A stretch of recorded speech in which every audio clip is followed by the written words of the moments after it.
want young people in this country to have experiences like this. Maybe not to the full extent like mine, but I hope that our children learn to question things when they're young.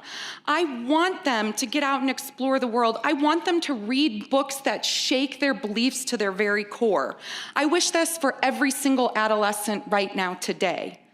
But I just wish that their bodies remain intact and whole as they do so. Do you remember when you were young and you wanted to set the world on fire? I do. But I also remember that the adults didn't let it happen. They stopped us from burning it all down, and they also didn't let us inadvertently change our physical bodies. The adults in both parties have to start working together to keep these extremists at bay. Because if you get far enough to the left, you're going to meet the far right.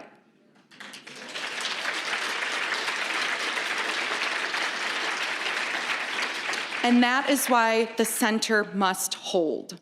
Don't give up on the Democratic Party. As much as I know it's so difficult to think of, but I want to bring you now to that time when I began working with these young people who are HIV positive and then the young people who are identifying as transgender. Many of you are so familiar with this part of my story. I started working in the Gender Center in 2018, and I firmly believed that I was upholding the principles and values that I held true. I thought that I was going to be preventing suffering and distress in young people. I thought I was supporting my community and helping young people be themselves. The road to hell is paved with good intentions. We had good intentions, we just didn't have any context. We did not understand the history. We did not understand the Dutch studies. We didn't even look at their data. And these are not excuses. I am not asking you for forgiveness, just maybe a little grace. We didn't know when we opened in 2017 what Tavistock knew in 2015. We didn't know that they had attempted to recreate the Dutch findings and it didn't happen. We didn't know what happened at GEMS. But when we started to know better, we needed to start doing better. We needed to step up and be the actual adults and the actual scientists and the actual hospital administrators and the actual lawyers and the actual journalists. We needed the medical editors in medical journals to step up and be the grown-ups in the room. We all needed to do better, and we didn't. And we failed you. We failed you as parents. We failed you as patients. And we failed you because we were supposed to be the public servants. That is the left that I always knew. We were the public servants, and we failed you.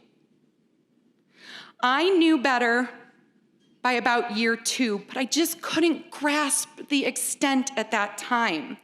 So I spent almost 2 more years trying to figure it out. I educated myself, I went back and read the studies, and I started to really listen to those outside of my bubble, and I started to face some really harsh realities.